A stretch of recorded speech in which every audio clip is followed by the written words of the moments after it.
नमस्कार, मैं संतोष सिंह। क्या होगा इस बिहार का, बड़ा सवाल है। मोदी तो दिल्ली को संभाल लिए किसी तरीके से, अपने सबसे चहेते मंत्री का इस्तीफा लेना ही क्यों नहीं पड़ा, लेकिन उसको संभाल लिए।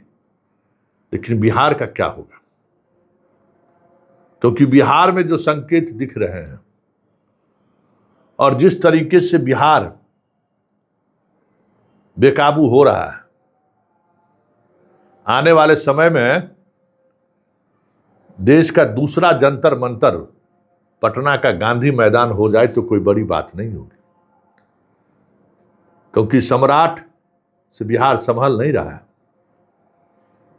सम्राट पर से एडमिनिस्ट्रेशन का भी भरोसा उठ रहा है, लोगों का तो भरोसा नहीं है, पदाधिकारियों का भी भरोसा अब उठने लगा है।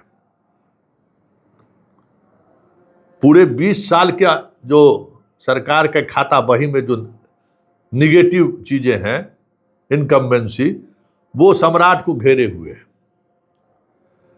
100 दिन पूरे होने के बाद भी अगर आप देखेंगे, 100 दिन पूरे होने के बाद की स्थिति पर अगर आप गौर करिएगा, तो ये सरकार सभी मोर्चे पर पूरी तौर पर फेल साबित हुआ है, वजह जो भी रही हो। भ्रष्टाचार के मसले पर मतलब इस तरीके से एक्सपोज कोई सरकार नहीं हुई थी। ऋषुश्री को लेकर बड़ी बड़ी बातें हुई और 48 घंटे के अंदर इस तरीके से सिलेंडर बोले सम्राट, जो कोई कल्पना में भी नहीं सोच सकता था।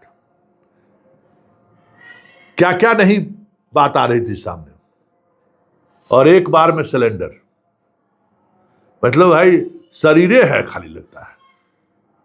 इतना कमजोर तो भाई बिहार का कोई मुख्यमंत्री नहीं हुआ होगा। जब आप निर्णय ले लिए तो ले लिए, और सिर्फ ऋषुश्री के मामले में ही नहीं, भरत तिवारी के मामले में भी देख लीजिए ना, हंगामा चलता रहा, इनकाउंटर को जस्टिफाई करते रहे, अचानक न्यायिक आयोग बनाए, फिर एफआईआर दर्ज किए, और अब उन अधिकारियों को वेटिंग फॉर पोस्टिंग में लाकर रख दिए हैं। अब उनका सांसद, विधान परिषद परिजन से जाकर मिलकर सांत्वना दे रहे हैं। ये कमजोर होने का निशानी है। छात्र आंदोलन में ही देखिए ना, छात्र आंदोलन में क्या हुआ। कल शाम 6 बजे तक पुलिस मुख्यालय रिपोर्ट ले रहे थे कि किसकी गिरफ्तारी हुई, क्या हुआ नहीं हुआ, एकदम सबको जेल में डालो, जिन लोगों की तस्वीर जारी की बताइए। दिल्ली पुलिस तस्वीर जारी नहीं किया है, बिहार पुलिस अखबार में विज्ञापन छापा कि ये लोग उपद्रवी है, अपने सोशल पेज पर फोटो छापा कि सब बताइए, अखबार में छाप दिया ये लोग कि उपद्रवी है। लग रहा था कि बाप रे, अब बिहार में तो जो छात्र जहां मिलेगा उसको पकड़ के सीधा कर देगा। लेकिन शाम 6 बजे के बाद अचानक यू टर्न, और यू टर्न ही नहीं, सारा मुकदमा वापस लेने की प्रक्रिया आज शुरू भी होगी। तो जब नेतृत्व निर्णय लेने की स्थिति में नहीं रहता है तो यही सब होता है कहीं, और ऐसी स्थिति में कहीं का नहीं रहता है। वो न प्रशासन का उनके साथ खड़े रहने की जिद करेगा, और न जनता तो नहीं ही है, क्योंकि प्रशासन का अपना तरीका है। प्रशासन तो एक बार जब आप आदेश कर दिए गो हेड, तो फिर प्रशासन पलट कर थोड़ी देखता है कि बांकीपुर चुनाव में आप हार जाइए तो क्या होगा, या बांकीपुर चुनाव की जनता नाराज ना हो इसलिए तुम थोड़ा धीरे धीरे चलो। एक बार दे दिए तो दे दिए। तो आखिर किसके आदेश पर अखबार में फोटो छपा था उपद्रवी कह के हैं, और फिर आप केस वापस ले रहे हैं। तो दोनों फ्रंट पर, पॉलिटिकल फ्रंट पर भी देखिए ना, मतलब किस तरीके की चीजें चल रही हैं। सारा मंत्री बेकाबू है, मतलब मुख्यमंत्री के नियंत्रण से बाहर है। आज तक कभी नहीं हुआ कि 30 जून के बाद भी मंत्री कोई ट्रांसफर कर ले। नीतीश कुमार के शासनकाल, लेकिन सम्राट के शासनकाल में चलता रहा ट्रांसफर के सारे नियम कानून को तोड़ दिया मंत्रियों ने। मेरी मर्जी, मैं चाहे जो चाहूं, मैं चाहूं जो चाहूं। गांव में टैक्स लगाएंगे, हंगामा हुआ वापस। हर सड़क पर टैक्स लगाएंगे, हंगामा हुआ वापस। तो ये जो इमेज सम्राट का सामने आया है, वो इमेज दिखा रहा है कि आने वाले समय में बिहार कभी भी किसी भी समय 74 के राह पर चल दे तो कोई बड़ी बात नहीं होगी, क्योंकि भ्रष्टाचार चरम पर है, भाई भतीजावाद चरम पर है,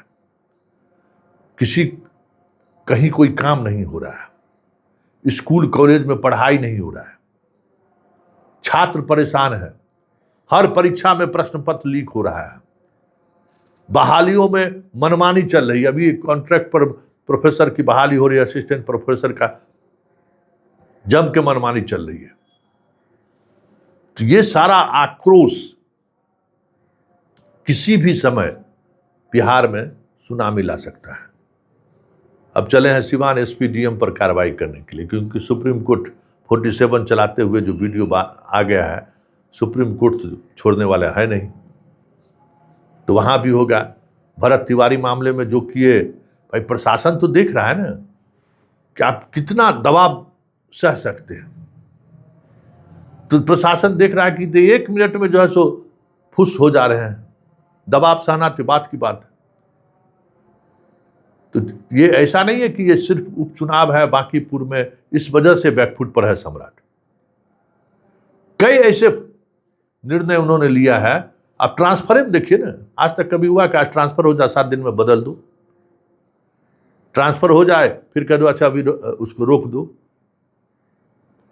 ये दिखा रहा है नेतृत्व कि अनिर्णय की स्थिति में है, निर्णय नहीं ले पा रहे हैं, और ऐसी स्थिति में सरकार चलाना मुश्किल हो जाता है, और मुश्किल हो रहा है। इसलिए जंतर मंतर को भले मोदी अपने तरीके से टैकल कर लिए, बिहार जिस दिशा की तरफ बढ़ गया है,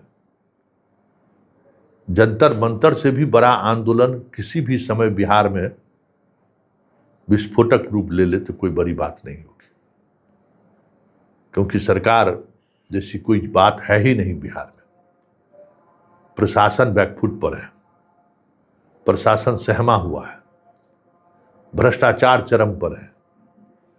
कोई कहीं किसी भी कोई भी दफ्तर, थाना से लेकर बीडीओ सीओ तक बेलगाम है, कुछ भी कोई नियंत्रण है ही नहीं। और ऐसे में सम्राट का फैसला समझिए कि आग में घी का काम कर रहा है। तो यह वापसी आंदोलन के मिजाज को कितने देर तक रोक पाता है, ये तो वक्त बताएगा। लेकिन इन सब एक्शन से छात्रों का या फिर भरत तिवारी के समाज का सहानुभूति सम्राट के साथ हो जाए, ऐसा होता दिख नहीं रहा है। इसलिए बिहार से फिर 74 जैसे आंदोलन की शुरुआत हो जाए तो ये भी कोई बड़ी बात नहीं हो।